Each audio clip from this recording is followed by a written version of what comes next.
Artist എന്ന് പറയുമ്പോൾ നമ്മൾ ഒത്തിരി വെർസറ്റൈൽ ആയിരിക്കണം. എനിക്ക് ഒരു പാറ്റേൺ മാത്രമേ പറ്റുള്ളൂ എന്ന് നമുക്ക് പറയാൻ പറ്റത്തില്ല. എങ്ങനെ വൈറലാകാം എന്നുള്ള ഇത് വെച്ചോണ്ടുള്ള സൈക്കോളജിക്കൽ ക്വസ്റ്റ്യൻസ് ഉണ്ടാക്കിക്കൊണ്ടിരിക്കുക. മദ്യം കഴിച്ചിട്ടുണ്ടോ എന്ന് എന്നോട് ചോദിച്ചു. എന്തുകൊണ്ട് വെള്ളം കുടിച്ചിട്ടുണ്ടോ എന്ന് ചോദിച്ചില്ല. സൊസൈറ്റിയിൽ ആൻസർ ചെയ്യുന്ന പല ക്വസ്റ്റ്യൻസ് ഉണ്ട്. എന്നാ അതിനെപ്പറ്റി ചോദ്യം ചോദിക്കാത്ത? അല്ല, ഞാൻ അഡ്വക്കേറ്റ് അല്ല. എന്താണ് ഞാൻ പറഞ്ഞ എക്സാമ്പിൾ നിങ്ങൾക്ക് മനസ്സിലാവാഞ്ഞിട്ടാണോ? സിനിമ എന്ന് പറഞ്ഞ ഒരു ഷോർട്ട് സ്പാനാണ്. അതായത് ഒരു 1.5 മണിക്കൂർ അല്ലെങ്കിൽ 2 മണിക്കൂർ. സീരിയൽ അങ്ങനല്ല, ഇങ്ങനെ നീണ്ട് നിവർന്ന് കിടക്കുക. അയ്യോ അങ്ങനല്ല ഞാൻ പറഞ്ഞ. അപ്പൊ നമ്മൾ ചെയ്യുമ്പം സിനിമ ഇറങ്ങും എന്ന്, അല്ലെങ്കിൽ അത് എല്ലാരും കാണും നമുക്ക് ഉറപ്പ് പറയാൻ പറ്റത്തില്ല. വേണ്ട, ഓരോരുത്തര് എനിക്ക് റൈറ്റ് എന്ന് തോന്നുന്ന കാര്യം ഞാൻ ചെയ്യുന്നു, അനീഷിന് റൈറ്റ് എന്ന് തോന്നുന്ന കാര്യം അനീഷ് ചെയ്യുന്നു. ഇപ്പൊ കമന്റ് വരും ആണ്ടിരിക്കുന്ന കോഴിയെന്ന് എന്നെ. ഹായ്, ഹലോ, നമസ്കാരം. മൂവി വേൾഡ് മീഡിയയിലേക്ക് സ്വാഗതം. ഇനി നമ്മളെ പരിചയപ്പെടുത്താൻ പോകുന്നത്, കാര്യം നമ്മളെന്ന് പറയാൻ കാരണം 300ന്റെ നിറവിലാണ് നമ്മൾ നിൽക്കുന്നത്, നമ്മുടെ പാർവതിയുടെ. അപ്പോൾ ഇനി പരിചയപ്പെടുത്താൻ പോകുന്ന ആളിനെ എല്ലാവർക്കും അറിയാം, സുപരിചിതയാണ്. സീരിയലല്ല, സിനിമയിലൂടെ നമ്മൾ ഏറ്റവും കൂടുതൽ കണ്ടിട്ടുണ്ട് ഈ ഒരു വ്യക്തി. അത് മാത്രമല്ല, ആങ്കറിങ് വശമുണ്ട്, ആങ്കറിങ് ഉണ്ട്, സകലകലാ വല്ലഭി എന്ന് തന്നെ പറയാം. സ്വാഗതം ചെയ്യാം ലിനി ചേച്ചി. സകലകലാ വല്ലഭി അല്ലേ? ചേച്ചി സുഖമായിട്ടിരിക്കുന്നു? കാര്യം നമ്മൾ സുഖം ചേച്ചി, ഒരു കുഴപ്പമില്ല. കാര്യം ഈ പാർവതിയുടെ ലൊക്കേഷൻ വന്നിട്ട് പോകാൻ തോന്നുന്നില്ല. കാര്യം ഇവിടെ ഉള്ള ക്രൂ ഇല്ലേ എല്ലാവരും, അതായത് ഇപ്പോൾ മേക്കപ്പ് ആയിക്കോട്ടെ, ഒരു വെള്ളം തരാമ പ്രൊഡക്ഷൻ ബോയ് ആയിക്കോട്ടെ, എല്ലാവരും ഭയങ്കര കെയറിങ്ങും ഭയങ്കര സന്തോഷം. അല്ല, സീരിയസ് ആയിട്ട് പറഞ്ഞു, ചില സെറ്റിൽ പോകുമ്പോൾ മൈൻഡ് പോലും ആരും ചെയ്യാറില്ല. കാര്യം നമ്മൾ യൂട്യൂബേഴ്സ് എന്തിനാ അവന്മാരെ മൈൻഡ് ചെയ്യുന്നുള്ളത്. പക്ഷേ ഇവിടെ വന്നപ്പോൾ അടിപൊളിയാട്ടോ. ചേച്ചി ഉൾപ്പെടെ നമ്മൾ ഈ പറയുന്ന 2 ദിവസം മുമ്പ് വന്നു, വീണ്ടും കല്യാണത്തിന്റെ ഒരു തിരക്കിൽ നമ്മൾ ഓടിയെത്തിയതാണ്. പറയാ ചേച്ചി, കല്യാണം എവിടെ പറയാം? ചേച്ചിയുടെ അല്ല, അത് മനസ്സിലായല്ലോ. കല്യാണം ഇപ്പൊ നമ്മളിങ്ങനെ മണ്ഡപത്തിലോട്ട് ഞങ്ങളിങ്ങനെ കയറി, അടുത്തത് എന്താ നടക്കുന്ന ആകാംക്ഷ ഭരിതരായ നിമിഷങ്ങളാണ് നടക്കാൻ പോകുന്നത്. ജാസ്മിന്റെ കഴുത്തിൽ വരൻ താലി കെട്ടുമോ? ജാസ്മിന്റെ കഴുത്തിൽ വിശാൽ താലി കെട്ടുമോ? എന്താണ് സംഭവിക്കാൻ പോകുന്നത്? ഞങ്ങളുടെ ആഗ്രഹം വിശാൽ കല്യാണം കഴിക്കണം എന്നാണ്. ജാസ്മിൻ എന്റെ ആഗ്രഹം. വിശാൽ ഓൾറെഡി ആണ്, അതുകൊണ്ടാണല്ലോ ഞാൻ നെഗറ്റീവ് റോൾ ആയത്. അതാണല്ലോ കഥ. അത് മനസ്സിലാകണം എന്നുണ്ടെങ്കിൽ, മനസ്സിലല്ല ചേച്ചിയുടെ മനസ്സിൽ എന്തിനാണ് അങ്ങനെ കാണണമെന്നുണ്ടെങ്കിൽ അതിന്റെ ഉത്തരമാണ് പാർവതി കാണൂ. അല്ല, എന്തിനാണ് ചേച്ചി ഇത്രയും ദുഷ്ടത കൊണ്ട് മനസ്സിൽ കൊണ്ട് നടക്കുന്നത്? ഒരാളുടെ ഭാര്യയുണ്ട്. അത് പ്രഭാവതിയല്ലേ? ഇപ്പം മനീഷ് ഇപ്പൊ ഡിനിയല്ലേ ഇന്റർവ്യൂ ചെയ്യുന്നേ? ഞാൻ ക്യാരക്ടർ ഒന്ന് കൊണ്ടുവരാൻ നോക്കിയതാ ചേച്ചി. എങ്കിലും വളരെ സന്തോഷം ചേച്ചി. ചേച്ചി ഇങ്ങനെയുള്ള ക്യാരക്ടേഴ്സ് ചെയ്യുമ്പോൾ നമ്മുടെ കഴിവ് മറ്റു പല റോൾസും ചെയ്യാൻ നമുക്ക് പറ്റുമെന്നുള്ളത് തെളിയിച്ചുകൊണ്ടിരിക്കുകയാണ് ചേച്ചി. അമ്മ കഥാപാത്രങ്ങൾ ചെയ്തിട്ടുണ്ടല്ലേ? എനിക്ക് അതിനകത്ത് ഇഷ്ടപ്പെട്ടൊരു സീൻ, അധികം ഇല്ലെങ്കിൽ പോലും ചേച്ചിക്ക് നമ്മുടെ കട്ടപ്പനയിലെ ഹൃതിക് റോഷനിൽ ആ ഒരു അമ്മ വേഷം, കട്ടപ്പനയിലെ സിദ്ദിഖിക്കയുടെ വൈഫായിട്ട് സീമ എന്നൊരു റോൾ നമ്മൾ ചെയ്യുമ്പം വളരെ ചെറുതാണ് എങ്കിൽ പോലും, പക്ഷെ ഇപ്പോഴും ഏറ്റവും കൂടുതൽ ട്രോള് വന്നുകൊണ്ടിരിക്കുന്ന ഒരെണ്ണം ഇതാണ്. കാരണം അങ്ങനെ ഒരെണ്ണം കിട്ടുക വളരെ ചാൻസ്. ഞാൻ പെണ്ണ് കാണൽ സീൻ്റെ ഇത് വെച്ചിട്ട് പല അന്നത്തെ എന്താണോ കറണ്ട് ഇഷ്യൂ അതിനെ വെച്ചുകൊണ്ട് എനിക്കിഷ്ടമായി എന്ന് പറഞ്ഞുകൊണ്ടുള്ളത്. തീർച്ചയായിട്ടും. കാരണം എന്നെ ഈ ക്യാരക്ടർ വിളിച്ചപ്പം ചെറിയ സീനാണ് എന്നോട് പറഞ്ഞു. പക്ഷേ ഇത് ഭയങ്കര ഒരു തിയേറ്ററിൽ ശ്രദ്ധിക്കപ്പെടും, നല്ല ചിരി ഉണ്ടാകുന്ന ഒരു സീനാണ് എന്ന് പറഞ്ഞാൽ വിളിച്ചത്. ആദ്യത്തെ സിനിമയല്ലേ, ഓക്കെ ചെയ്യാം എന്ന് പറഞ്ഞു. ഫസ്റ്റ് മൂവി ആയിരുന്നു. പക്ഷെ first impression is the best impression എന്ന് പറയുന്ന പോലെ അതിനകത്ത് ആ ഒരു കഥാപാത്രം ജനിച്ച കുട്ടി കറുപ്പു, അച്ഛനെ അമ്മയെ നോക്കും നല്ല വെളുപ്പ്. അത് ഞാൻ ഞാവൽപ്പഴം കഴിച്ചോണ്ട. അപ്പം ആ വിഷ്ണു ഉണ്ണികൃഷ്ണനകത്ത് കാണിക്കുന്ന ചില ക്രയങ്ങളൊക്കെ ഉണ്ട്. കാര്യം കൈ കൊണ്ട് കാണിക്കുന്ന കുറച്ച് കാര്യങ്ങൾ എന്നെ എന്തിനു ജനിപ്പിച്ചെന്നൊക്കെ പറയുന്ന രീതിയിലൊക്കെ ആ തിയേറ്ററിൽ പോയി കണ്ടപ്പോൾ എക്സ്പീരിയൻസ് ഉണ്ടായത്. കാര്യം ആ സീനിലൊന്നും ചേച്ചി ഇല്ല, അപ്പോഴത്തേക്കിനും മരിച്ചുപോയി എന്നുള്ളതാണ് അതിനകത്ത് കഥാപാത്രം. അല്ല, നമ്മൾ തിയേറ്ററിൽ പോയി കഴിയുമ്പോഴത്തേക്ക് നമ്മൾ ആ സിനിമയിൽ ഉണ്ടോ ഇല്ലയോ എന്ന് നമുക്ക് തോന്നത്തില്ല. ഞാൻ തിയേറ്ററിൽ പോയി കഴിയുമ്പോൾ ആ സിനിമയുടെ കഥ നമ്മളൊരു ആരാണെങ്കിലും എങ്ങനെയാണ് ഒരു ഓഡിയൻസ് കാണുന്നത് അതേ ലെവലിൽ നമ്മൾ കണ്ടുപോവുകയാണ്. അല്ല, ചേച്ചിയിൽ നിന്നാണല്ലോ കഥ തുടങ്ങുന്നത്, സ്റ്റാർട്ട് ചെയ്യുന്നത്. അതിനകത്താണല്ലോ തുടങ്ങുന്നത് വിഷ്ണുവിൻ്റെ ആ ഒരു എൻട്രി. ചേച്ചി സിനിമകളിലേക്ക് നോക്കുമ്പോഴായാലും സീരിയലിലേക്ക് വരുമ്പോഴും ഒത്തിരി ഡിഫറൻസ് ഉണ്ട്. അഭിനയത്തിലായാലും കോസ്റ്റ്യൂമിലായാലും എല്ലാത്തിനും ഡിഫറൻസ് ഉണ്ട്. ചേച്ചിക്ക് എന്താണ് ഏറ്റവും കൂടുതൽ ബുദ്ധിമുട്ടായിട്ട് തോന്നിയിട്ടുള്ളത്? സിനിമയാണോ ചെയ്യാൻ, സീരിയലാണോ ചെയ്യാൻ? നമുക്ക് അങ്ങനെ പറയാൻ പറ്റത്തില്ല. രണ്ടും 2 വേർഷനാണ്. ഇപ്പം നമുക്കിപ്പം രാവിലെ ഇപ്പം നമ്മളോട് ചോദിക്കാൻ നിനക്ക് അപ്പം ആണോ വേണ്ടി ഇടിയപ്പം ആണോ വേണ്ടി എന്ന് ചോദിച്ചാൽ രണ്ടും 2 രുചിയാണ് അല്ലേ? അല്ല, ഇപ്പം നമ്മളൊരു ഡ്രസ്സ് എടുക്കാൻ പോകുമ്പോൾ നിനക്ക് ജീൻസ് ആണോ വേണ്ടിയത് അതോ പാൻ്റ് ആണോ വേണ്ടിയത്? രണ്ടും 2ആണ്. അതുപോലാണ് ഇപ്പോൾ ഈ ചോദ്യം. ബിഗ് സ്ക്രീൻ ആണോ സ്മോൾ സ്ക്രീൻ ആണോ ഇഷ്ടം? രണ്ട് ലെവൽ ഓഫ് എന്താ ഇവിടെ നടക്കുന്നത്? എന്താണ് ഞാൻ പറഞ്ഞ എക്സാമ്പിൾ നിങ്ങൾക്ക് മനസ്സിലാവാഞ്ഞിട്ടാണോ? പാന്റ് ജീൻസ് അപ്പ ഇടിയപ്പം. അല്ല ഞാൻ പറഞ്ഞു നമുക്ക് അതിൽ ഏതാ നല്ലത് നമുക്ക് പറയാൻ പറ്റുമോ? രണ്ടും രണ്ട് രീതിയാണ്. അതുപോലെയാണ് സിനിമയാണോ സീരിയലാണോ നല്ലത് നമുക്ക് ചോദിച്ചു കഴിഞ്ഞാൽ, സിനിമ എന്ന് പറഞ്ഞു കഴിഞ്ഞാൽ അതൊത്തിരി വലുതാണ്, ബിഗ് സ്ക്രീനാണ്. അതിപ്പോൾ നമ്മൾ തിയേറ്ററിൽ പോയി കാണണം, അല്ലെങ്കിൽ നമ്മൾ ടി വിയിൽ കാണണം. പക്ഷേ അതിൻ്റെ ഒരു ഇതെന്ന് പറഞ്ഞാൽ നമ്മൾ കാണുന്ന ആ ലിമിറ്റഡ് ആയിട്ടുള്ള ആളുകളെ ആ മൂവി കാണുന്നുള്ളൂ. പക്ഷേ സീരിയൽ എന്ന് പറഞ്ഞാൽ അങ്ങനെയല്ല. സീരിയൽ എന്ന് പറഞ്ഞാൽ ഒട്ടുമിക്ക എല്ലാ വീടുകളിലും കാണുന്നതാണ്. എല്ലാ ആളുകളും മീൻസ് കാണുന്ന പ്രേക്ഷകർ ഒരു സ്ഥിരമായിട്ട് കണ്ടുകൊണ്ട് നിൽക്കുക. ഒരു ദിവസം ഇന്ന് ഞാൻ വന്നു കഴിഞ്ഞാൽ നാളെയും ഇന്ന സമയത്ത് ഞാൻ വരും എന്ന് അവർക്കറിയാം. ഒരു പ്രതീക്ഷയോടെ നിൽക്കുകയാണ്.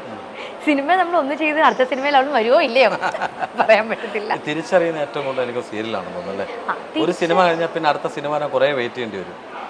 ചെറിയ സീനായാൽ പോലും എല്ലാവരും തിരിച്ചറിയണമെന്നില്ല. തീർച്ചയായിട്ടും റീച്ച് കൂടുതൽ എപ്പോഴും സീരിയലിനാണ്. ഞാൻ ചെയ്ത 2-3 സിനിമകൾ ഇറങ്ങാത്തത് കൊണ്ട് മനസ്സിലായോ? അപ്പോൾ നമ്മൾ ചെയ്യുമ്പം സിനിമ ഇറങ്ങും എന്നല്ലെങ്കിൽ അത് എല്ലാവരും കാണും നമുക്ക് ഉറപ്പ് പറയാൻ പറ്റത്തില്ല. പിന്നെ അഭിനയിച്ച സിനിമയിൽ തന്നെ ഡ്യൂറേഷൻ കുറയ്ക്കാൻ വേണ്ടിയിട്ട് പല സീൻസുകളും വെട്ടിച്ചുരുക്കിയ സിനിമകളും ഉണ്ട്. വരാനുള്ളതുണ്ട്. ഞാൻ പറഞ്ഞില്ല, കട്ടപ്പനയിലെ ഋതിക് റോഷനകത്ത് പോലും ഇതിനേക്കാട്ടി വളരെ രസകരമായിട്ടൊരു സീൻ ഉണ്ടായിരുന്നു. എനിക്ക് അതായിരുന്നു ഇപ്പോഴത് ഓർക്കുമ്പോൾ പോലും ചിരി വരുന്നത്. അതായത് ഞാൻ പ്രഗ്നൻ്റ് ആയിട്ടിരിക്കുന്ന സമയം സിദ്ദിഖിക്ക ഇങ്ങനെ പശുവിനെ ഇങ്ങനെ എണ്ണ തേപ്പിച്ചു നിൽക്കുന്നു. ആ സിദ്ദിഖിക്കയുടെ ക്യാരക്ടർ ജയൻ്റെ ഒരു ഇതാണല്ലോ. അപ്പം സിദ്ദിഖിക്ക ഇങ്ങനെ പശുവിനെ ഇങ്ങനെ എണ്ണയൊക്കെ തേച്ച് ഇങ്ങനെ നിൽക്കും. അപ്പം ഞാൻ ചോദിക്കുക, നിങ്ങളെന്താ ഈ പശുവിനെ രാവിലെ മുതൽ എണ്ണ തേപ്പിച്ചുകൊണ്ടിരിക്കുന്നത്? പുള്ളി അറിയാം അതിൽ നമുക്ക് കുതിരയില്ലല്ലോ. ഇല്ലില്ല അല്ല ഒരിക്കലും അല്ല ആ സീൻ ഉണ്ടോ അതിനകത്ത്? ഇല്ലില്ല, അത് കട്ട് ചെയ്തു. ചേച്ചി കാണാൻ പോയപ്പോഴേക്കില്ല അങ്ങനെ അല്ല സീൻ ഉണ്ടോ അതിനകത്ത്? ഇല്ല അതില്ല. ബെറ്റ് വെക്കുന്നു. ഞാൻ അതിനകത്ത് ആ ഒരു സീൻ ഉണ്ടെന്ന് കാണിച്ചു തന്നാൽ ചേച്ചി എന്ത് തരും? അങ്ങനെ ഒന്നും ഇല്ലല്ലോ എന്റെ അറിവില്ല. അല്ല എന്ത് തരും ഞാൻ അത്രയും കോൺഫിഡന്റ് ആയിട്ട് പറയാം. ആ സീൻ ഉണ്ട് അതിനകത്ത്. ഇങ്ങനെ തടവി വരുമ്പോൾ ചേച്ചി ചോദിക്കുന്ന സീനുണ്ട്. അത്രയും ജയനെ അത്രയും ആരാധിക്കുന്ന സീൻ, ആ സീനാണ് അതിനകത്ത് മെയിൻ സീൻ. പക്ഷെ അതിനകത്തില്ല. ഉണ്ട് ചേച്ചി. ചേച്ചി ബെറ്റ് വെക്കുന്നത് അല്ലല്ല, ഇനി ഇത് പന്തായം വെച്ചിട്ട് പോയാൽ. ഇല്ല ഞാൻ ബെറ്റ് വെക്കുന്നില്ല. ബെറ്റ് വെക്കുന്നില്ല. അതുണ്ടായിരുന്നു. അല്ല ഞാനത് ചുമ്മാ ഇതായിട്ട് പറഞ്ഞു. പക്ഷെ ആ നല്ല സീനുകളായിരിക്കും, കോമഡി ആയിരിക്കും. കാരണം അവരെ പറഞ്ഞിട്ട് കാര്യമില്ല. കാരണം ഡ്യൂറേഷൻ അങ്ങനെ കൂടി പോവാ. നമുക്കിപ്പോൾ ഒരു ലിമിറ്റഡ് ടൈം ആയിരിക്കുമല്ലോ. സിനിമ എന്ന് പറഞ്ഞാൽ ഒരു ഷോർട്ട് സ്പാനാണ്. അത് ചിലപ്പോൾ ഒരു 1.5 മണിക്കൂർ അല്ലെങ്കിൽ 2 മണിക്കൂർ. പക്ഷെ സീരിയൽ അങ്ങനെയല്ല, ഇങ്ങനെ നീണ്ട് നിവർന്ന് കിടക്കുകയാണ്. അങ്ങനെ ഇപ്പോൾ ഞങ്ങളുടെ ഇപ്പം കഴിഞ്ഞ ഏപ്രിലാണ് ഞങ്ങളുടെ ഫസ്റ്റ് ഷൂട്ട് തുടങ്ങിയത്. അപ്പം നമ്മളിത് കഴിഞ്ഞപ്പോൾ മെയ് ആയി, 1 വർഷം കഴിഞ്ഞു. അറിഞ്ഞില്ല. പക്ഷേ ഈ സിനിമ എന്ന് പറയുമ്പോൾ ഈ പറഞ്ഞ ചേച്ചി നമ്മളൊരു സീൻ ചെയ്ത് ആ സീൻ അവിടെ കഴിഞ്ഞു മറന്നു, അല്ലെങ്കിൽ നമ്മൾ അത്രയും ഡെപ്ത് ആയിട്ടുള്ള ഒരു സീൻ, ആഴത്തിലുള്ള, ചേച്ചിയുടെ ഫസ്റ്റ് സിനിമയിൽ തന്നെ അത് പറഞ്ഞു. അപ്പം അങ്ങനെയുള്ള സിനിമകൾ ഇപ്പോൾ സുരാജ് ചേട്ടൻ എടുക്കുകയാണെങ്കിൽ അദ്ദേഹം കോമഡിയിൽ നിന്നും ഭയങ്കരം സീരിയസ് കഥാപാത്രങ്ങൾ ചെയ്തുകൊണ്ടിരിക്കുകയാണ്. ആക്ഷൻ ഹീറോ വിജയിലൊക്കെ ചെയ്ത പോലെ. അപ്പോൾ അതുപോലുള്ള കഥാപാത്രങ്ങൾ ചെയ്യാൻ മീൻസ് സെൻറ്റിമെൻറ്റ്സ് കഥാപാത്രങ്ങൾ കൂടുതൽ ചെയ്യാൻ ഇഷ്ടമാണ്. എനിക്ക് നമ്മളൊരു ആർട്ടിസ്റ്റ് എന്ന് പറയുമ്പോൾ നമ്മളെപ്പോഴും വെർസറ്റൈൽ ആയിരിക്കണം. എനിക്ക് ഒരു പാറ്റേൺ മാത്രമേ പറ്റുള്ളൂ എന്ന് നമുക്ക് പറയാൻ പറ്റത്തില്ല. പല രീതിയിലുള്ളത് ചെയ്യണം. ഇപ്പം ഞാൻ കോമഡി ടൈപ്പുള്ളത് ചെയ്തിട്ടുണ്ട്, സീരിയസ് ആയിട്ടുള്ളത് ചെയ്തിട്ടുണ്ട്, എന്നൊരു സെൻറ്റിമെൻ്റൽ ആയിട്ടുള്ളത് ചെയ്തിട്ടുണ്ട്. നമ്മൾ പല രീതി ചെയ്തുകൊണ്ട് ഭയങ്കര ഇനിയിപ്പം വരാൻ പോകുന്ന സുരേഷ് ഗോപി ചേട്ടൻ്റെ JSK, Janaki versus state of Kerala, എൻ്റെ ഷോർട്ട് ഫോം ആണ് JSK. അപ്പം അതിനകത്തെന്ന് പറഞ്ഞാൽ ഞാനൊരു ഡോക്ടറാണ്. ഭയങ്കര സീരിയസ് ആയിട്ടുള്ള ഒരു കാര്യം, ഇത് കേരളം ചർച്ച ചെയ്യപ്പെടുന്ന ഒരു സംഭവത്തിൻ്റെ അതാണ് അതിൻ്റെ പ്രമേയം, അതിൻ്റെ ഒരു ഭാഗമാണ് ഞാൻ. അപ്പം ആ ഒരു പ്ലോട്ടിനെ ശരിക്കും പുറത്തോട്ട് വിടുന്നത് എൻ്റെ ക്യാരക്ടറാണ്. ഭയങ്കര രസകരമായിട്ടുള്ളൊരു ക്യാരക്ടറാണത്. അത് ഏതൊക്കെ തലത്തിലേക്ക് പോകുന്നുണ്ട്? കോമഡിയും സീരിയസും എല്ലാം ഉണ്ടോ? അതോ ഫുൾ സീരിയസ് മാത്രമേ ആ സിനിമയല്ലയോ? ആ സിനിമയിൽ എൻ്റെ സീരിയസ് ക്യാരക്ടറാണ്. ചേച്ചി ഇനി ഞാൻ ചോദിക്കാൻ പോകുന്ന ഒരു ചെറിയൊരു ഡിപ്ലോമാറ്റിക് ആൻസർ പാടില്ല. ചേച്ചി ആങ്കറാണ്. ആസ് എ ആങ്കർ ഞാൻ ചോദിക്കുകയാണ്, ചില സ്റ്റേജുകളിൽ പോകുമ്പോൾ ഒരു 90% സ്റ്റേജിലും ഫീമെയിൽ ആങ്കേഴ്സ് മതി, എല്ലാം മെയിൽ ആങ്കേഴ്സ് വേണ്ട. ചേച്ചി ഒരു ആങ്കറാണ്. അല്ല ഞാൻ അനുഭവസ്ഥനാണ്.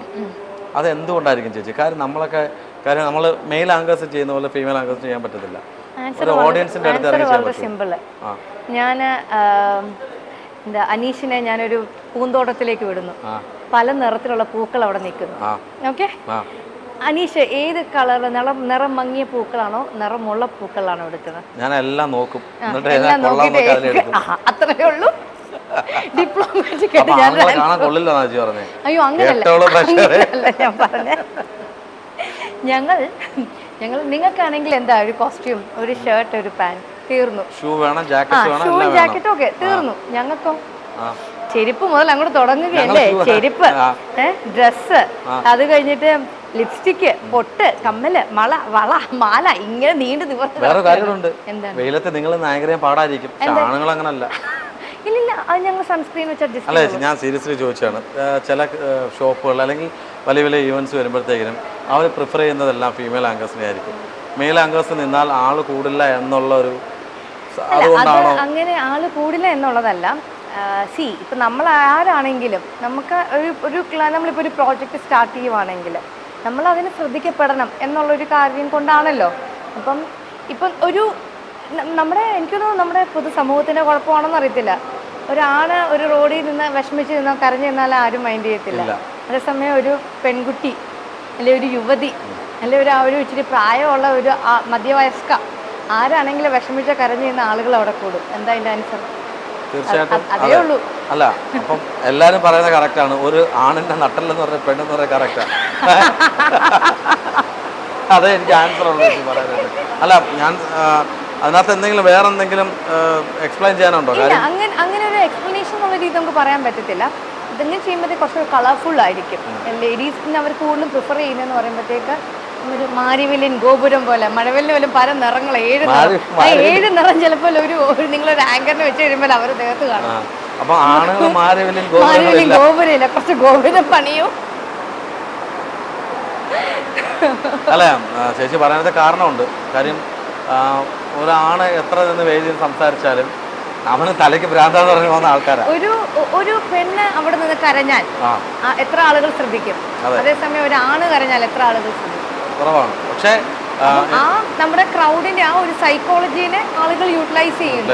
ഇപ്പൊ ഒരു വേദിയിൽ നമ്മളിപ്പോ ഒരു പ്രോഗ്രാം വെക്കുന്നത് മറ്റുള്ളവരെ അട്രാക്ട് ചെയ്യാൻ വേണ്ടിയിട്ടാണല്ലോ. ഇപ്പൊ ഞാനിപ്പോ ഇവിടെ ഒരു സ്റ്റേജ് ഷോ നടത്തുകയാണ്. അപ്പൊ എന്റെ ഈ സ്റ്റേജ് ഷോയിൽ ആളുകൾ വരണം എന്നുണ്ടെങ്കിൽ ഹലോ ഗുഡ് ഈവനിങ് ഞാൻ പറയുന്നു. നിങ്ങൾ എങ്ങനെ പറയും? ഹലോ ഗുഡ് ഈവനിങ് നമസ്കാരം. അവിടെ ഡെപ്ത് കൂടുതൽ എപ്പോഴും ഉള്ള പെണ്ണുങ്ങളുടെ വോയിസ് കുറച്ചുകൂടെ ഷ്രില്ലാണ്. അതപ്പോ കുറച്ചുകൂടെ കൂടുതൽ അങ്ങോട്ട് കയറും. കുറച്ച് കൂടുതലാണ്. ബാസിന്റെ ഒന്നുമല്ല, ഞാൻ സിമ്പിൾ ആയിട്ട് ആൻസർ പറഞ്ഞു. അട്രാക്ഷൻ അതേ ഉള്ളൂ. ഞാൻ ആകർഷണം എല്ലാവരിലേക്കും എത്തുക എന്നുള്ളത്, എല്ലാവരും കൂടുതൽ ശ്രദ്ധിക്കാൻ വേണ്ടി. അതെ ചേച്ചി, ഈ മദ്യപിക്കുന്ന പെൺകുട്ടികൾ ഉണ്ടായിരിക്കാം, എനിക്കറിയില്ല, ഉണ്ടായിരിക്കാം. സ്മോക്ക് ചെയ്യുന്ന പെൺകുട്ടികൾ ഉണ്ടായിരിക്കാം. അതുപോലെ അല്ലെങ്കിൽ വേറെ എന്തെങ്കിലും എക്സ്ട്രാ ആക്ടിവിറ്റീസിൽ ഉണ്ടായിരിക്കുന്ന ആൾക്കാരുണ്ടായിരിക്കാം. ഈ 3 പേരോടും പറയാനുള്ള, ഈ 3 തലത്തിലുള്ള ആൾക്കാരോടും ചേച്ചിക്ക് എന്തെങ്കിലും ഉപദേശങ്ങൾ കൊടുക്കാറുണ്ടോ? കാര്യം ഉപദേശം ചെയ്യുന്നില്ല. കാരണം ഓരോരുത്തര് എനിക്ക് റൈറ്റ് എന്ന് തോന്നുന്ന കാര്യം ഞാൻ ചെയ്യുന്നു, അനീഷിന് റൈറ്റ് എന്ന് തോന്നുന്ന കാര്യം അനീഷ് ചെയ്യുന്നു. ചിലപ്പം എൻ്റെ കണ്ണിൽ റൈറ്റ് എന്നുള്ളത് അനീഷിന്റെ കണ്ണിൽ ചിലപ്പോൾ കുറ്റമായിരിക്കാം, അനീഷിന് ശരിയെന്നുള്ളത് എൻ്റെ കണ്ണിൽ കുറ്റമായിരിക്കാം. അപ്പൊ പിന്നെ ഞാൻ അതല്ല, ഓരോരുത്തരുടേതായ ഇഷ്ടങ്ങളാണ്. ചേച്ചി, ഞാൻ ഈ ചോദിക്കുന്ന ചോദ്യം ചേച്ചി ഒരു തമാശ രീതിയിൽ എടുത്താൽ മതി, എന്നെ ദേഹോദ്രവം ചെയ്യല്ലേ. എങ്ങനെ വൈറലാകാം എന്നുള്ള ഇത് വെച്ചോണ്ടുള്ള സൈക്കോളജിക്കൽ ക്വസ്റ്റ്യൻസ് ഉണ്ടാക്കിക്കൊണ്ടിരിക്കുകയാണ്. അല്ല, ഈ ഏതെങ്കിലും സാഹചര്യത്തിൽ മദ്യം കഴിച്ചിട്ടുണ്ടോ? ഏതെങ്കിലും ഗ്യാതറിങ്ങിലോ അല്ലെങ്കിൽ ഏതെങ്കിലും ഫംഗ്ഷനോ അല്ലെങ്കിൽ ഏതെങ്കിലും ഷൂട്ടിംഗ് ലൊക്കേഷനിലോ? അങ്ങനെ നമുക്ക് പറയാൻ പറ്റില്ല. ഞാനൊരു ക്രിസ്ത്യൻ ഫാമിലി എന്നുള്ള ഒരാളാണ്, അറിയാലോ. അപ്പം ഞങ്ങൾക്ക് ഒരു മദ്യം എന്നുള്ള രീതിയിൽ നമുക്ക് അതിനൊരു ഉത്തരം പറയാൻ പറ്റത്തില്ല, മനസ്സിലായോ? ഞങ്ങൾ കല്യാണത്തിന് പോകുമ്പോൾ ഞങ്ങൾക്ക് വൈനുകൾ ഉണ്ടാകാം, അതൊരു ആൽക്കഹോളാണ് അല്ലേ? ഞങ്ങൾ ഫാമിലി അതൊക്കെ അതിനൊരു പബ്ലിക്ലി ആൻസർ ചെയ്യുന്ന ഒരു കാര്യമല്ല. മദ്യം കഴിച്ചിട്ടുണ്ടോ എന്നോട് ചോദിച്ചു, എന്തുകൊണ്ട് വെള്ളം കുടിച്ചിട്ടുണ്ടോ എന്ന് ചോദിച്ചില്ല. അതുപോലെ ലിക്വിഡ് അല്ലേ? എന്താ മദ്യത്തിന് മാത്രം നിങ്ങൾ സ്ട്രെസ് ചെയ്യുന്ന? എന്താ പച്ചവെള്ളം, ഗ്രീൻ വാട്ടർ അല്ല, വാട്ടർ, പ്ലെയിൻ ഡ്രിങ്കിങ് വാട്ടർ. അപ്പം ഓരോരുത്തരും കാണുന്ന പെർസ്പെക്റ്റീവ്. അപ്പം മദ്യം എന്നുള്ളത് എന്തോ സോക്കോൾഡ് ഹൈലി നമ്മുടെ സൊസൈറ്റിയിൽ വെച്ചേക്കുന്ന ഒരു സംഭവമാണ്. അതുകൊണ്ട് നിങ്ങൾ അതിനെ മാത്രം സ്പെസിഫിക് ചെയ്യുന്നു. എന്തുകൊണ്ട് കൊക്കക്കോള കുടിച്ചില്ലെന്ന് ചോദിച്ചില്ല, എന്തുകൊണ്ട് ചേച്ചി ഇപ്പൊ ഇത്രയും സപ്പോർട്ട് ചെയ്യുന്നില്ലേ കമൽസ്? ചേച്ചിക്ക് നല്ല സപ്പോർട്ട് എനിക്ക് പൊങ്കാലയായിരിക്കും ഉറപ്പായിട്ടും. ഞാനൊന്നും സപ്പോർട്ട് ചെയ്തില്ലല്ലോ. ഞാൻ എന്തിനെ സപ്പോർട്ട് ചെയ്തു? ഞാൻ മദ്യത്തിനെ സപ്പോർട്ട് ചെയ്തില്ല. ഞാൻ മദ്യത്തിനെ സപ്പോർട്ട് ചെയ്തു അല്ലല്ല. ഞാൻ പറഞ്ഞത് നമ്മുടെ സൊസൈറ്റിയുടെ ഒരു കുഴപ്പമാണ്. നിങ്ങൾ ക്വസ്റ്റ്യൻ ചോദിച്ചു ചേച്ചി മദ്യത്തെ പറ്റിയുള്ള ചോദ്യം, എന്തുകൊണ്ട് ചേച്ചി മിറിന്റെ പറ്റിയുള്ള ചോദ്യം ചോദിച്ചില്ല? അല്ല, മിറിന്റെ മദ്യമല്ലല്ലോ. അതാ മദ്യം പറഞ്ഞു വരുമ്പോ കൊക്കക്കോളയ്ക്ക് മിറിന്റെയൊക്കെ പരസ്യമായിക്കൊണ്ടിരിക്കുകയാണ്. നമ്മൾ അങ്ങനെ ഒരു ക്വസ്റ്റ്യൻ ഫ്രെയിം ചെയ്യുന്നത് പോലും തെറ്റാണ്. ഈ ആള് സൊസൈറ്റിയിലെ ഒരു അങ്ങനെയുള്ള ആൾക്കാരുടെ ഫ്രെയിം ചെയ്യുമ്പോഴേ ഒരു നമുക്ക് മറുപടി കിട്ടത്തുള്ളൂ. അതുകൊണ്ടാണ് ഞാൻ ചോദിച്ചത്. അതായത് നിങ്ങൾ ഇങ്ങനത്തെ ഉള്ളൊരു ക്വസ്റ്റ്യൻസ് ചേച്ചി എങ്ങോട്ട് കയറി പോണ്ട, ഞാൻ പ്രാങ്ക് ആക്കാൻ നോക്കിയത്. ഇനി എന്നെ താഴെ തള്ളിയിടും, അതവിടെ കിടക്കട്ടെ. ഞാൻ ചുമ്മാ ചോദിച്ചതാണ്. കാര്യം എന്ന് വെച്ചാൽ എല്ലാവർക്കും അവരുടേതായിട്ടുള്ള വ്യക്തിപരമായിട്ടുള്ള സ്വാതന്ത്ര്യമുണ്ട്. വ്യക്തിപരമായിട്ടുള്ള കാര്യങ്ങൾ നമ്മൾ ഇങ്ങനത്തെ ഉള്ള സെൻസിറ്റീവ് ആയിട്ടുള്ള കാര്യങ്ങൾ കഴിവതും നമ്മളൊരു ഇന്റർവ്യൂവിന് ചോദിക്കും. നമ്മളത് ചോദിക്കേണ്ട കാര്യമല്ല അത്. കാരണം വെച്ചാൽ ഇപ്പൊ എനിക്ക് മദ്യം കഴിക്കണേ ഞാൻ കഴിക്കാം, ചേച്ചിയുടെ അനുവാദം എനിക്ക് ആവശ്യമില്ല. അല്ല, അത് ഞാൻ ചോദിക്കട്ടെ, അതൊരു വലിയൊരു എന്താ പറയുക സോഷ്യൽ ക്രൈം പോലെ നിങ്ങൾ കാണാതിരിക്കുക. അതിനെക്കാട്ടിൽ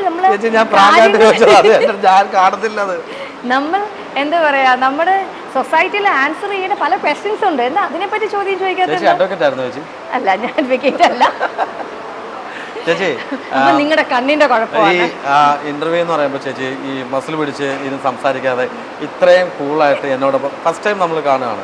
പക്ഷെ ഭയങ്കര സന്തോഷമുണ്ട് കേട്ടോ. കാര്യം ഇങ്ങനെ സംസാരിക്കുന്ന ആർട്ടിസ്റ്റുകൾ വളരെ പൊതുവേ കുറവാണ്.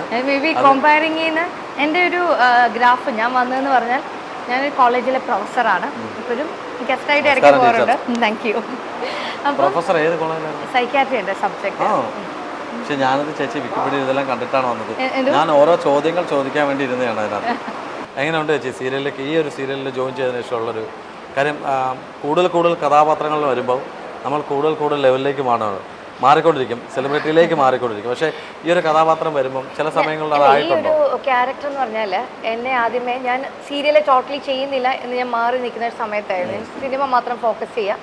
പിന്നെ അത് കഴിഞ്ഞിട്ട് എനിക്ക് പുറത്തോട്ട് പോകേണ്ടി വന്നു. അന്നേരം ടോട്ടലി അഭിനയം നിർത്തിയിരിക്കുന്ന സമയത്താണ് ജനാർദ്ദൻ സാറാണ് എന്നെ ഈ ക്യാരക്ടറിന് വിളിക്കുന്നത്. വിളിച്ചപ്പോൾ ഞാൻ പറഞ്ഞു, സാർ ഞാനിപ്പം സീരിയൽ ചെയ്യുന്നില്ല എന്ന് പറഞ്ഞു. ഇനി അങ്ങനെയല്ല, ഈ ഒരു ഇതിൻ്റെ തമിഴ് വേർഷനുണ്ട്, അപ്പോൾ എന്നോട് ത്രിനായിനി അതൊന്ന് പോയി കാണണം, ഇതിനൊന്ന് കണ്ടിട്ട് എന്നോട് വിളിക്കൂ എന്ന് പറഞ്ഞിട്ട് എന്നോട് പറഞ്ഞു. അങ്ങനെ ഞാൻ കണ്ടു കഴിഞ്ഞപ്പോൾ സാർ എന്നോട് ഒറ്റ വാക്കിൽ എൻ്റെ ക്യാരക്ടറിനെ ഡിസ്ക്രൈബ് ചെയ്തു തന്നു. അപ്പോൾ ആ ഒരു ഡിസ്ക്രൈബ് ചെയ്തിട്ട് എനിക്ക് ഭയങ്കര ഇഷ്ടമായി. അങ്ങനെയാണ് ഞാൻ പിന്നെ ചിന്തിക്കുകയും പിന്നെ നാട്ടിലേക്ക് വരുന്നത്, ഈ സീരിയലിന് വേണ്ടിയിട്ട് കമ്മിറ്റ് ആകുന്നത്. ഒക്ടോബറിൽ ഞങ്ങളുടെ മോക്ക് ഷൂട്ട് കഴിഞ്ഞു. പിന്നെ കുറേ നാൾ കഴിഞ്ഞിട്ടും പിന്നെ ഷൂട്ടിംഗ് നടക്കുന്ന ഏപ്രിലാണ്. നിയർലി ഒരു ഒക്ടോബർ, നവംബർ, ഡിസംബർ, ജനുവരി, ഫെബ്രുവരി, മാർച്ച്, ഏപ്രിൽ 6 മാസം വരെ നമുക്ക് കറക്റ്റായിട്ട് വെയിറ്റ് ചെയ്യേണ്ടി വന്നു. അപ്പോൾ അതിൻ്റെ ഇടയ്ക്ക് വേറെ പ്രോജക്റ്റുകൾ വരും. അപ്പം ഞാൻ സാറിനെ വിളിക്കും, സാർ എങ്ങനെ ഈ പ്രോജക്റ്റ് നടക്കുമോ, എന്താ ഞാൻ വെയിറ്റ് ചെയ്യണോ അതോ കൊടുക്കണ്ടോ? ഇല്ല, ഈ പ്രോജക്റ്റ് നടക്കും, ഹോൾഡ് ഓൺ ചെയ്യാമെന്ന് പറഞ്ഞു.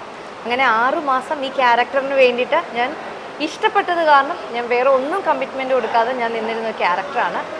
പക്ഷേ ഭയങ്കര ഇഷ്ടപ്പെടുകയും ചെയ്തു. നല്ലൊരു സെൻട്രൽ നെഗറ്റീവ് ടൈറ്റിൽ ക്യാരക്ടറാണ്. അപ്പം നെഗറ്റീവ് എപ്പോഴും എല്ലാവർക്കും ഭയങ്കര ക്യാച്ചിങ് ആണ് അല്ലേ? വെളിയിലുള്ള ഈ ഓഡിയൻസിനും അല്ലെ പ്രേക്ഷകർക്കൊക്കെ പെട്ടെന്ന് ദേഷ്യത്തിലായിരിക്കും ആദ്യം കാണുന്നത് അല്ലേ?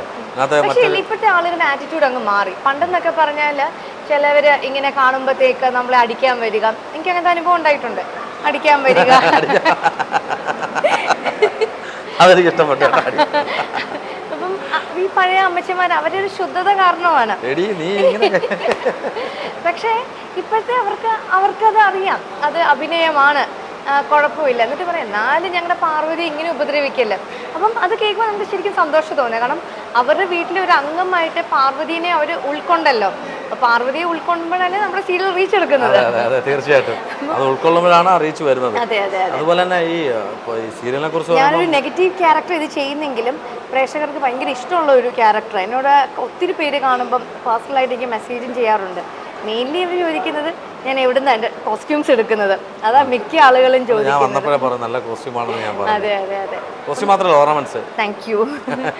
അപ്പം അവർക്ക് ഞാൻ ഓർണമെന്റ്സ് എവിടെ നിന്ന് എടുക്കുന്നത്, കോസ്റ്റ്യൂംസ് എവിടെ നിന്ന് എടുക്കുന്നത്, അതാ മെയിൻലി അവർ ചോദിക്കുന്നത്. പക്ഷെ അതൊക്കെയാണെങ്കിൽ നമുക്ക് സന്തോഷം തോന്നും, നമ്മൾ ചെയ്യുന്ന ഒരു കാര്യം ആളുകൾ ശ്രദ്ധിക്കുന്നുണ്ടല്ലോ എന്ന് അറിയുന്നത് കാരണം. എനിക്കൊന്ന് ഒരു 20-നും 30-നും ഇടയ്ക്ക് പ്രായമുള്ള യുവതികൾ സീരിയൽ കാണുന്നത് തന്നെ നിങ്ങൾ യൂസ് ചെയ്യുന്ന കോസ്റ്റ്യൂംസ്, ഓർണമെന്റ്സ് ഒക്കെ വാച്ച് ചെയ്ത് എവിടെ നിന്ന് ലഭിക്കുമെന്ന് അറിയാൻ വേണ്ടിയിട്ടാണ് അല്ലേ? എനിക്കത് പണ്ട് അങ്ങനല്ല, ഇപ്പൊ അത് ട്രെൻഡ് ആയിക്കൊണ്ടിരിക്കുന്നു. അത് യൂസ്ഫുൾ ആവുന്നുണ്ട് മറ്റുള്ളവർക്ക്. ഈ കോസ്റ്റ്യൂം യൂസ്ഫുൾ ആവുന്നുണ്ടോ? നമ്മൾ എടുക്കുന്ന ഒരു സ്റ്റൈല് പലരും പാറ്റേൺ ചെയ്യാറുണ്ട്. ഇപ്പം ഞാൻ ബ്ലൗസ് സ്റ്റിച്ച് ചെയ്യുന്ന ആ ഒരു ചേച്ചി, അപ്പം ആ ചേച്ചി എനിക്ക് ബ്ലൗസ് സ്റ്റിച്ച് ചെയ്ത് തന്നിട്ട് ചേച്ചിയുടെ പേജിലിടും. അപ്പോൾ ആ പാറ്റേൺ കണ്ടിട്ട് ഒത്തിരി പേര് ചേച്ചി തയ്ക്കാൻ വരാറുണ്ട്. പറയാറുണ്ട്.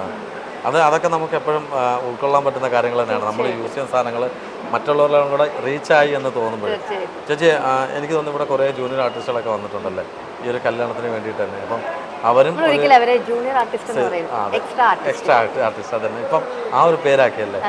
ജൂനിയർ എന്നുള്ളത് എപ്പോഴും പറഞ്ഞ് യൂഷ്വലി അങ്ങനെ എക്സ്ട്രാ ആർട്ടിസ്റ്റുകൾ, ഗസ്റ്റ് ആർട്ടിസ്റ്റുകൾ, അത് നല്ല വേർഡ് തന്നെയാണ്. അപ്പോൾ ഈ ഗസ്റ്റ് ആർട്ടിസ്റ്റുകളൊക്കെ വരുന്ന സമയത്തും അവർക്കും ചില ആഗ്രഹങ്ങൾ കാണുമല്ലോ. ഏതെങ്കിലും സീരിയൽ ലൊക്കേഷനിൽ അങ്ങനെ ഗസ്റ്റ് ആർട്ടിസ്റ്റ് വന്നിട്ട് എനിക്കും കൂടെ ഒരു മെയിൻ റോൾ, ഒരു ഡയലോഗ് ഉള്ളൊരു അല്ല. പക്ഷേ അങ്ങനെ ഇപ്പോൾ ഒത്തിരി സീരിയലിൽ നടക്കുന്നുണ്ട്. അതായത് പലതിനകത്തൊക്കെ അവർ ചിലപ്പം ജസ്റ്റ് ഒന്ന് ആഗ്രഹം മൂത്തൊന്ന് തല കാണിക്കാൻ വന്നവരെ ഞാൻ പിന്നീട് ഈവൻ ഞങ്ങളുടെ സീരിയലിൽ പോലും അല്ലെങ്കിൽ വേറെ പല സീരിയലിലും മെയിൻ സ്ട്രീമിൽ നിൽക്കുന്നത് ഞാൻ കണ്ടിട്ടുണ്ട്. മനസ്സിലായോ?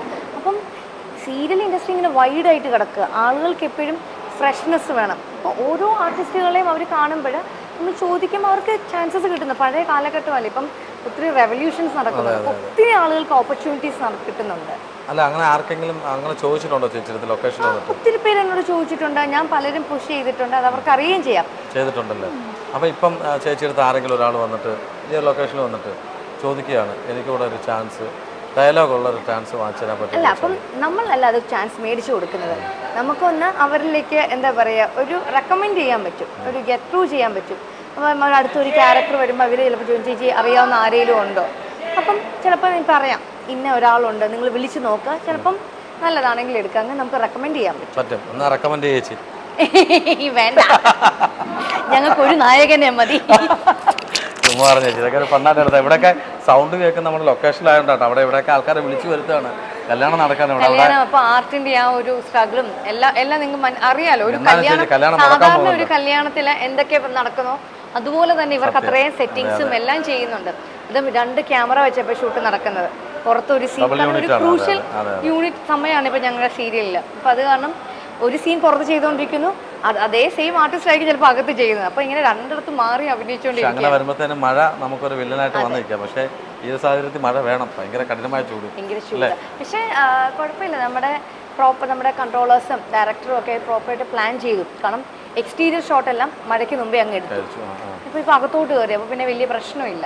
ദുബായിലായിരുന്നു വെച്ചു. ദുബായിൽ എന്താണ് അവിടെ എന്തായിരുന്നു? എനിക്ക് പബ്ലിക് സ്വന്തമായിട്ട് ഒരു ചെറിയൊരു സ്ഥാപനം ദുബായിൽ ദേറയില്. എന്ത് സ്ഥാപനം അവിടെ? പബ്ലിക് റിലേഷൻസിന്റെ. ദേറയിൽ വരുമ്പോൾ എന്തായാലും ചേച്ചി അവിടെ നിന്ന് വരണം. ചേച്ചിയുടെ കോൺടാക്ട് നമ്പർ തരണം അവിടുത്തെ. നമ്മുടെ അനുചേട്ടനും ദുബായിലായിരുന്നു ജോലി ചെയ്തത്. എന്റെ കണ്ടുപിടിക്കാൻ ഓഫീസ് എളുപ്പമാണ്. ദുബായിയുടെ എക്കണോമിക് ഡിപ്പാർട്ട്മെന്റ്, അവിടുത്തെ ലൈസൻസിങ് ഏജൻസിയാണ്. എക്കണോമിക് ഡിപ്പാർട്ട്മെന്റിന്റെ സെയിം ബിൽഡിംഗിൽ തന്നെയാണ് എൻ്റെ ഓഫീസ്. അവിടെ വരുമ്പോൾ ചിലപ്പോൾ പറയാം ചേച്ചി താമസിക്കാൻ സ്ഥലമില്ല, പൈസ ഇല്ല, വിളിച്ചാൽ ചേച്ചി ഫോൺ എടുക്കത്തെ. വിളിക്കുന്ന സബ്സ്ക്രൈബർ ഇപ്പോൾ പരിധിക്ക് പുറത്താണ്. അല്ല ചേച്ചി, അവിടെയൊക്കെ ഇനാഗ്രേഷൻ ആയിട്ട് ബന്ധപ്പെട്ട് വന്നിട്ടുണ്ട്. ഇനിയും അവിടെ ദുബായ് മാളിലൊക്കെ വന്നിട്ടുണ്ട്. ഇനിയും വരണമെന്ന് ആഗ്രഹങ്ങളുണ്ട്. ദുബായ് മോളിൽ വരുമ്പോൾ എന്നെ വിളിക്കല്ലേ? ദുബായ് മോളിൽ വന്ന് എന്നെ വിളിക്കരുത്, കാരണം അത് നമുക്ക് താങ്ങാൻ പറ്റത്തില്ല, അഫോർഡബിൾ അല്ല. അങ്ങനല്ല, കാണുന്ന ആരെയും ചേച്ചി പറഞ്ഞത്. ചേച്ചി അങ്ങോട്ട് ട്രീറ്റ് ചെയ്യും പോലെ, നമുക്ക് കാണാം. ഞാൻ അങ്ങോട്ട് ട്രീറ്റ് ചെയ്യും ദുബായ് മാളിൽ കൊണ്ടുപോയി. ചേച്ചി വളരെ സന്തോഷം. കാര്യം എന്ന് വെച്ചാൽ ഇത്രയും സിമ്പിൾ ആണെന്നുള്ള അറിഞ്ഞിട്ടില്ല. സത്യത്തിൽ ജാടയാണെന്ന് വിചാരിച്ചിരുന്നേ. അതുപോലെ ഒരാളെയും കൂടെ ജാടെന്ന് വിചാരിച്ചത് നമ്മുടെ അമൃത ജാസ്മിൻ കഥാപാത്രം ചെയ്തു. പക്ഷെ സംസാരിച്ചപ്പോഴാണ് ഞാൻ ഇങ്ങനെ കാണിച്ചത്. ഈ നമ്മൾ ചില കഥാപാത്രങ്ങളെ അല്ലെങ്കിൽ ചില ആൾക്കാരെ നമ്മൾ അണ്ടർസ്റ്റിമേറ്റ് ചെയ്യും. അവരുടെ അടുത്തോട്ട് പോയി കഴിഞ്ഞാൽ എങ്ങനെയായിരിക്കും? മേ ബി നമ്മൾ ചെയ്യുന്ന ഒരു റോളും കൊണ്ടായിരിക്കാം. നമ്മളിപ്പോൾ ഒരു നെഗറ്റീവ് റോൾ ചെയ്യുമ്പം ചിലർക്ക് അത് ഒരു ഭയങ്കര സാധനം, റിയൽ ക്യാരക്ടർ അങ്ങനെയാണ് എന്ന് തോന്നുന്ന ആളുകളുണ്ടാകും. പക്ഷെ ചിലവർ എന്നാൽ അപ്പം നമ്മൾ റിയലായിട്ട് നമ്മളെ കാണുമ്പോഴത്തേക്ക് അയ്യോ ഇത്രയും സിമ്പിൾ ആയിട്ടുള്ള ആളാണോ അത്ര സീരിയസ് ആയിട്ടുള്ള ഒരു കാര്യം ചെയ്യുന്നത്, അങ്ങനെ തോന്നുന്നു. അത് കേൾക്കുമ്പോൾ നമുക്ക് തന്നെ ഒരു സന്തോഷം ഉണ്ടാവും. അത് വളരെ ഡിഫറെന്റ് ഷെയ്ഡ് അല്ലേ?